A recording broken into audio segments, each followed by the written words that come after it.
you want to be lit, you want to be turned with us, but when it comes to the racial conversation, y'all are silent, like, I just want you to know that you are the special. Hi guys, welcome back to my channel. I just want to apologize for the late post. I was going to post a video before, but I just felt like it wasn't, not necessarily appropriate, but it wasn't right for the timing. I'm sure you're all aware of the chaos on top of the pandemic, of injustice towards the black community in general, not necessarily in America but all over the world. Yeah, so basically I'm just talking about my personal experience with racism in schools, back in Botswana and in the UK. Disclaimer, just letting you know, these stories are very raw. I haven't really told them in detail. I try my best to, conduct myself. So in primary school, I think I was around about 7 years old. This is when I was in Botswana. I was in a school where it was, basically primary school and high school in one campus. I was basically picked on by 3 white boys, South African white boys, and then 1 black girl and then 1 black boy. So, they'll pick on me. First it was just like little name calling, and then bear in mind these kids are 13, 14 years old, basically double my age. Just picked on me first. It was like, little comments and that, and then it started to get racial. I was very scared, I was so scared to the point where I would like wee myself so that I would delay to go to school. My mum had a saloon at the time, and we'd get our hair done all the time, and when my hair was natural, they'll make fun of me for it. When my hair was done, they'll make fun of me for it again. So it was like a lose-lose situation for me. So I was always like, what am I doing wrong? Until to the point where, they started calling me, monkey, blackie, all those things. But the black people, they didn't say anything. They didn't bully me verbally. They'll just bully me physically when the guys commanded them to do something to me.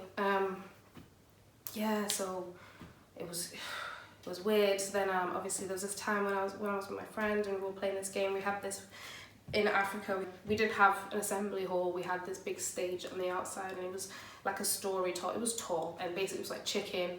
So the higher you go, first person to say they can't do it, then they lose. Yeah, so we were playing that game, and then I see them coming up. I'm just like, okay, I'm scared and all that. So then they tell me to get on the top, and I'm just like, I don't want to do it. So then they're like, get on the top and jump. Monkeys can land on their feet. They were like, if you don't jump, we'll push you. Obviously I jumped, and I was thinking if I jump, I can at least break my fall. If I got pushed, I might get even more hurt. So I jumped. I broke my leg. Well, I had a split fracture on my shin, and I told my parents I fell because they said to me if I told anybody they'll kill me. And I'm like, I'm terrified of white people already. At 7 years old, it's already in my mind. I didn't want to think like that either, but it is what it is. That's what happened. Obviously in the UK, the establishment of not trusting white people was already in me, and I'm coming to the UK, the land of like white people, so I kind of have to deep it and move on. So obviously I'm starting a new slate, I'm in a new country, and my first close friend was a Filipino girl, so I was so scared of making friends with white people. And we were fresh when me and my sisters, but our whole family came to the UK. We were fresh, and boy did everybody know it. But we embrace the victory of coming to the UK, when there's fog and seeing snow fall for the first time, and all those things. And because Western countries were glorified, and what we all think it's the land of milk and honey. So yeah, anyways, primary school wasn't bad for me. It wasn't too bad for me. I was embraced for me, and my personality made more of a statement than the colour of my skin. So that was calm, obviously with like little comments here and there, but they're kids, ignorant bliss. Like, I'm not going to hold anybody to that. Going to high school, I'll say it was traumatic for me because I already had the fear of white people, But then now, on top of that, it's like the fear of going to high school, you know, from the films. And then on top of that, and I'm sure every single black child has heard this from their parents, the fear of that lecture, you have to work harder, you have to be smarter because of the colour of your skin. So I'm already like, okay.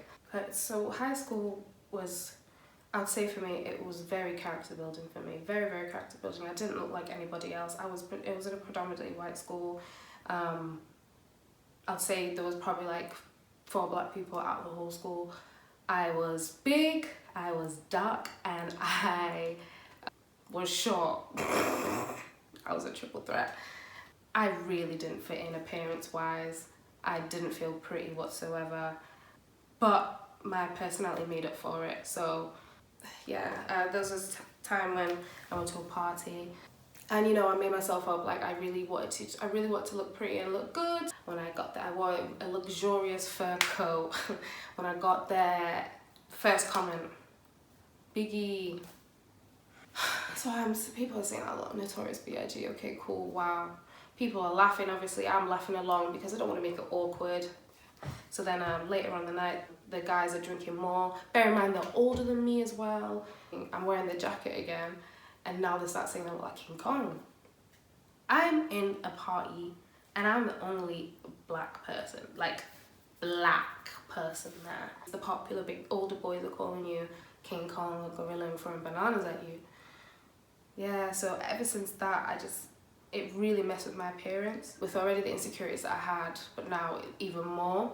I wasn't allowed to weave until prom, so I taught myself how to give myself a weave, and I did it. And I sewed my weave on with blue string, no cap, like, because I wanted to have straight hair. Like, people would be like, oh, I preferred your hair when it was straight, I preferred your hair when it was this. They preferred every single other hairstyle but my natural hair.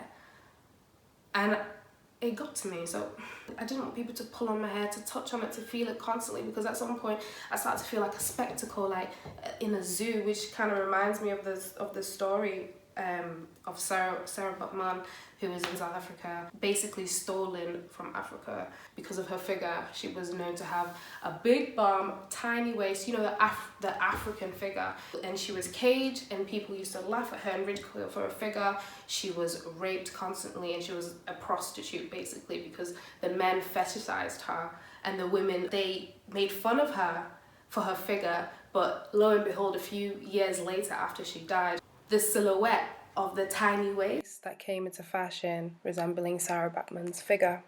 I think this was probably the most traumatic, no, I won't say, this one really did affect me, this event.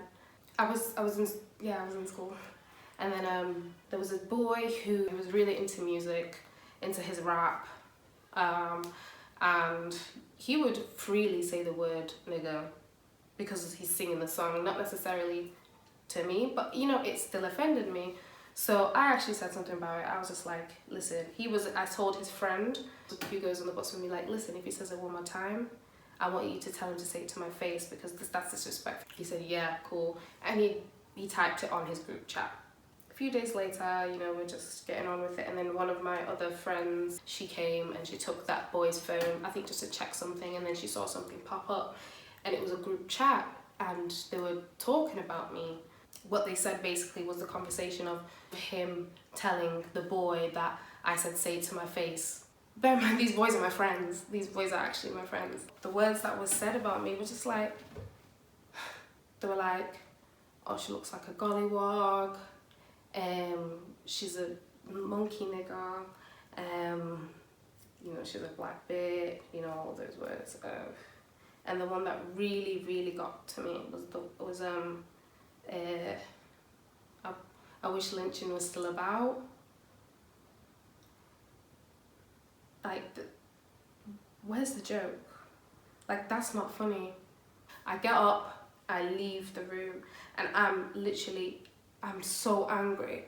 So the friends who I was with were laughing, like, ooh, drama's going down. But no, this is traumatic. Like, this is not funny. Like, so I find these boys, And then what I do is I'm screaming, I'm shouting at them, I'm hitting them, like I'm angry, and nobody's hearing me. I'm angry, like I'm fuming, like I can see like other boys laughing at me, and I'm just like, no one's listening to what I'm like.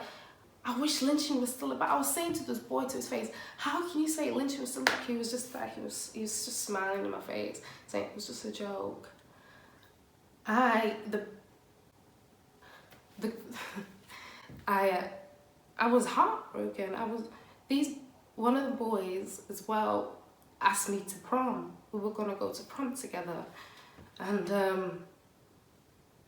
how can I go to prom with someone who could behind closed doors call me a nigger, like call me such words? Like, first of all, I was scared of white people from previous events. Now I don't trust white people from that event. People were laughing at me. People were just seeing like just an angry black girl wilding out. I was the only one there, and nobody was saying anything. It was just all like you know when when you're chasing after, like, I'm trying to get these boys to hear what I'm saying. Like how can you say this? I'm just here and I'm thinking I'm overreacting, because at the end of the day, it was technically just a joke. And now I'm just here screaming and shouting and like saying like it's not right. People just say it's a joke, or quiet, everybody's looking at me. The boys are laughing at me. If it wasn't for my friend Caitlin,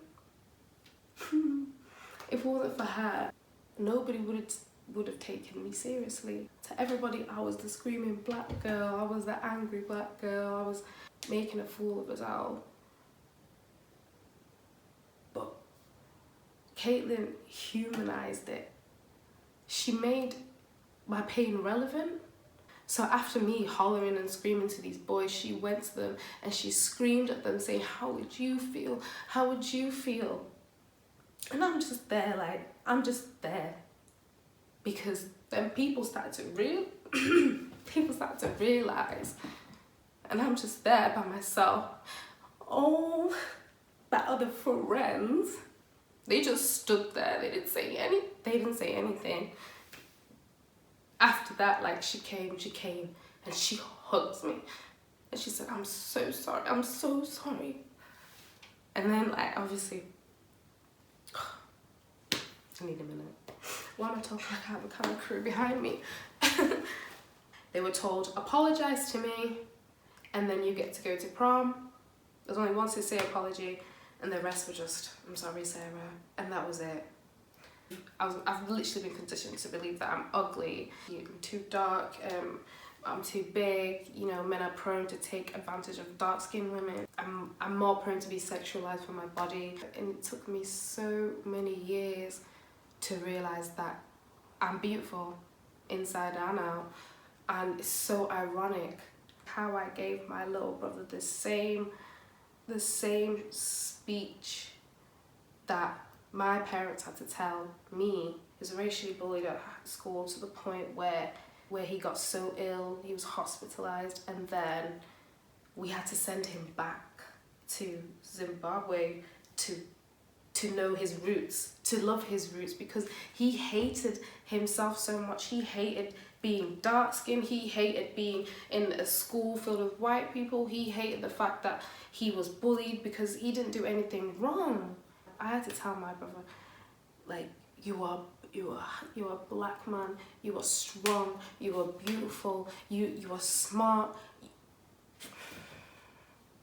you are smart, you're strong, you're handsome, you're knowledgeable, you're excellent, you can do all things. Don't make your skin color a limitation, but make it a reminder for you to work harder. Obviously this video is dedicated to the Black Lives Matter movement, for all the black people who have died in the hands of police, not only in America but in the UK, in Africa, in Asia, everywhere. It shouldn't be okay if another black person is killed by the police. I shouldn't be normalized to seeing my people die, black people being murdered by the police, and it being recorded. Like, it shouldn't be normal to me. Like, why do I feel numb to it? deep it, like hundreds of years of condition of self-hatred, slavery, rape, injustice drilled in the minds of black people, but somehow we've managed to turn our sorrows and tune it into our craft. Like, it stemmed from soul to country to jazz to rock to hip hop, dancers, singers, inventors, instrumentalists. Like, our oppression fueled us to be great. Black people were lit. Honestly, till this day, we're still being pushed down. So I've just been reading this very disturbing, disgusting, but very, very real historical evidence of breaking black people. It's called the Willie Lynch Letter. It was written in 1712. His full name was William Lynch. He was from Britain, the UK, and he was basically the founder of slavery plantations, and he had a solution to make a slave. So I'm just going to read a little bit for you because I can't read the whole thing, but it's disgusting. So basically he had a formula to make black slaves submit to you. This is the whole letter here. I don't know if you can see it, but like, it's actually a guidebook. This is out of a paragraph: the breaking process of an African woman. We reversed nature by burning and pulling a civilized nigger apart and bullwhipping the other to the point of death, all in her presence. By her being left alone, unprotected, with the male image destroyed, the ordeal caused her to move from her psychological dependent state to a frozen independent state. In this frozen psychological state of independence, she will raise her male and her female offspring in reverse roles. For fear of the young male's life, she will psychologically train him to be mentally weak and dependent, but physically strong. Because she has also become physically independent, she would train her female offspring to be psychologically independent. What have you got? You got the nigger woman out front and the nigger man behind and scared. This is a perfect situation of a sound sleep economic. There's a little caption that says, the nigger marriage. The one with the nigger male offspring, she being frozen with a subconscious fear for his life, will raise him to be mentally dependent and weak but physically strong. In other words, body over mind. Now, in a few years, when these offsprings become fertile for early reproduction, we will mate and breed them and continue the cycle. Let me tell you, this man, William Lynch, who was from England, the UK, instated these rules. He's the one who put light skin against dark skin, old against young, male against female. I'm just going to close with this part, and I want you to just think about what he's saying. I guarantee every one of you that, if installed correctly, it will control your slaves for at least 300 years. My method is simple. Any member of your family or your overseer can use it. I have outlined a number of differences amongst the slaves and make the differences bigger. I use fear, distrust, and envy for control. William Lynch for you guys. UK, Britain. UK, you are not innocent too. America is mad, but you are just as mad, but you're just polite about it.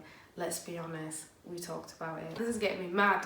I'm getting angry. Like, all the culture vultures just literally stand up right now. Anybody who benefits from black culture needs to participate. You want to be lit, you want to be turned with us, but when it comes to the racial conversation, y'all are silent. Like, It's so frustrating because their excuse for killing black people is because they're scared. They're scared. I truly and really believe what they're really afraid of is us coming together and making them the minority and doing the exact same thing they did to us. They are scared of that, so they are constantly trying to push us down every single time. How can you have your knee on someone's neck for 9 minutes? How are you scared? How were you threatened? There was 4 against 1. Think about it. He was not scared. He just wanted that power back. He can see that us black people, we are doing great, we are doing it, we're actually standing up for ourselves. But think about it, he knows that he has the upper hand and advantage because of the colour of his skin, and automatically the colour of your skin sets you apart. That's what I think. and I'm not sorry for it. And if you get offended by this video or upset about it, you clearly are the problem. It's honestly time to put pressure on non-black people and not spare their feelings just for the sake of trying not to make it awkward.